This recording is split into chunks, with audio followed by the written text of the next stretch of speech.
महाराष्ट्राचे उपमुख्यमंत्री देवेंद्र फडणवीस हे सध्या साताऱ्यात आहेत आणि ते छत्रपती उदयनराजेंच्या भेटीला गेले। त्यांच्या जलमंदिर पॅलेस या निवासस्थानी फडणवीसांनी उदयनराजेंची भेट घेतली आहे जलमंदिर पॅलेस या ठिकाणी आणि त्यांनी वाढदिवसाच्या शुभेच्छा दिल्यात। काल छत्रपती उदयनराजे भोसले यांचा वाढदिवस होता, त्यानिमित्ताने शुभेच्छा देण्यासाठी देवेंद्र फडणवीस जलमंदिर पॅलेस इथे गेलेत आणि तिथे भवानी मातेचं दर्शन देवेंद्र फडणवीसांनी घेतलंय। काल राज्याचे मुख्यमंत्री एकनाथ शिंदे हे देखील साताऱ्यात होते आणि त्यांनी देखील उदयनराजे भोसलेंच्या वाढदिवसानिमित्ताने त्यांची भेट घेऊन शुभेच्छा दिल्या। जलमंदिर पॅलेस इथे याच ठिकाणी भवानी मातेचं दर्शन देखील घेतलं आणि आज लगेच दुसऱ्या दिवशी राज्याचे उपमुख्यमंत्री देवेंद्र फडणवीस हे देखील आज साताऱ्यात आहेत आणि जलमंदिर पॅलेस या छत्रपती उदयनराजे भोसले यांच्या निवासस्थानी येऊन त्यांनी देखील भवानी मातेचं दर्शन घेतलं आणि छत्रपती उदयनराजे भोसले यांना वाढदिवसाच्या शुभेच्छा दिल्या। काल उदयनराजेंचा वाढदिवस होता।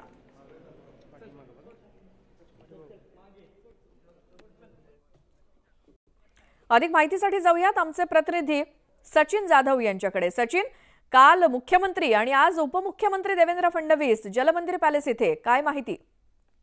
जी, काल उदयनराजे भोसले यांचा वाढदिवस होता आणि याच्या निमित्त खरं तर काल मुख्यमंत्री या ठिकाणी आले होते आणि आज उपमुख्यमंत्री देवेंद्र फडणवीस त्यांना शुभेच्छा देण्यासाठी या ठिकाणी पोहोचलेले आहेत। आपण पाहू शकता ते काही वेळापूर्वी पोहोचले आणि या ठिकाणी त्यांनी भवानी मातेचं दर्शन सुद्धा घेतल्याचं आपल्याला पाहायला मिळतंय। उदयनराजे भोसले हे खरं तर भाजपचे महत्त्वाचे नेते मानले जातात, याच्यामुळं काल उदयनराजेंच्या वाढदिवसानिमित्त आज देवेंद्र फडणवीस या ठिकाणी पोहोचलेले आहेत। काही वेळानंतर या ठिकाणी दोघांमध्ये चर्चा सुद्धा होईल। नक्की काय चर्चा होईल हे आपल्याला समजणार नसलं तरी मात्र निवडणुकीच्या अनुषंगानं आणि तिकीट मिळवण्याच्या अनुषंगानं ही चर्चा होईल असं सुद्धा बोललं जातंय। तसंच याच्यानंतर देवेंद्र फडणवीस जे आहेत हे जेकटापूर योजनेच्या जलपूजन सोहळ्याला पोहोचणार आहेत। आंधळी धरणामध्ये हा जलपूजन सोहळा काही वेळानंतर पार पडणार आहे।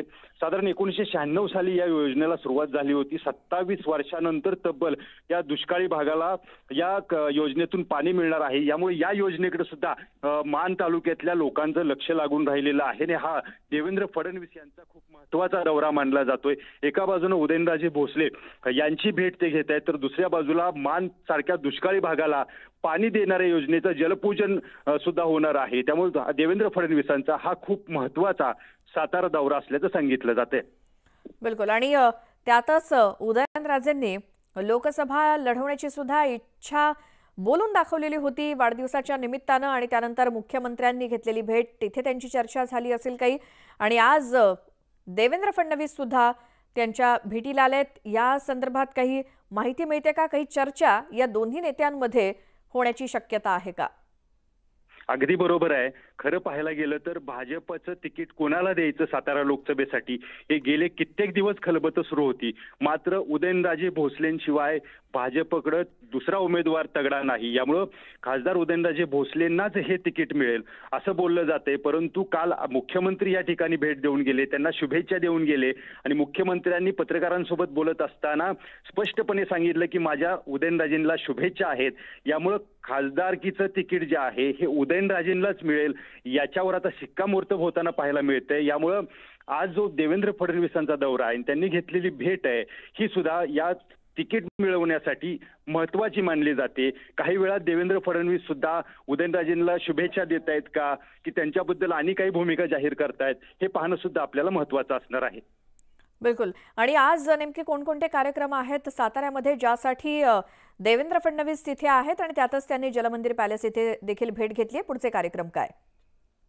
ही भेट घेतल्यानंतर काही वेळात फडणवीस हे मान तालुक्यातलं जे आंधळी धरण आहे या ठिकाणी जायला निघतील। या ठिकाणी जेकटापूर योजनेचं जे जलपूजन आहे हे होणार आहे। आंधळी धरणामध्ये हा सोहळा पार पडतोय। खरं पाहायला गेलं तर मान तालुका हा दुष्काळी भाग मानला जातो, या ठिकाणी पाणी पोहोचूच शकत नाही कोणत्याही परिस्थितीमध्ये, अशा अनेक नेत्यांनी वक्तव्य केली। मात्र मानचे जे आमदार आहेत आणि माढ्याचे लोकसभेचे खासदार जे आहेत रणजितसिंह निंबाळकर आणि जयकुमार गोरे यांच्या प्रयत्नातून ही योजना खरं तर पार पडते। अथक परिश्रम या दोघांनीही या ठिकाणी घेतलेले आहेत आणि आजचं जलपूजन झाल्यानंतर आंधळी भागामध्ये आणि मान तालुक्यामधल्या काही भागामध्ये पाणी खळाळताना आणि या ठिकाणी बागायती शेती करताना लोक आपल्याला आता पाहायला मिळतील। बिलकुल. आता देवेंद्र फडणवीस भेटीसाठी येऊन गेल्यानंतर उदयनराजेंची काही प्रतिक्रिया आली आहे का? उदयनराजेंची अजून प्रतिक्रिया आली नाहीये. उदयनराजेंच्या घरामध्ये दोघंही आता चर्चा करतायत. देवेंद्र फडणवीस आणि खासदार उदयनराजे एकत्र त्यांच्या घरामध्ये बसलेले आहेत. चर्चा नक्की काय होते हे आपल्यापर्यंत आलेली नाहीये. मात्र काही वेळात दोघं एकत्र माध्यमांशी बोलण्याची शक्यता आहे आणि याच्यानंतर खासदार उदयनराजेंची प्रतिक्रिया सुद्धा येईल आणि उपमुख्यमंत्री देवेंद्र फडणवीस यांचं मत उदयनराजेंविषयी ते व्यक्त करताना आपल्याला पाहायला मिळतील. सचिन, या सगळ्या माहितीसाठी धन्यवाद. आणि ही भेट झाल्यानंतर सुद्धा आपण अपडेट घेत राहू या दोघांमध्ये नेमकी काय आणि कशाबद्दल चर्चा होते त्याबद्दल.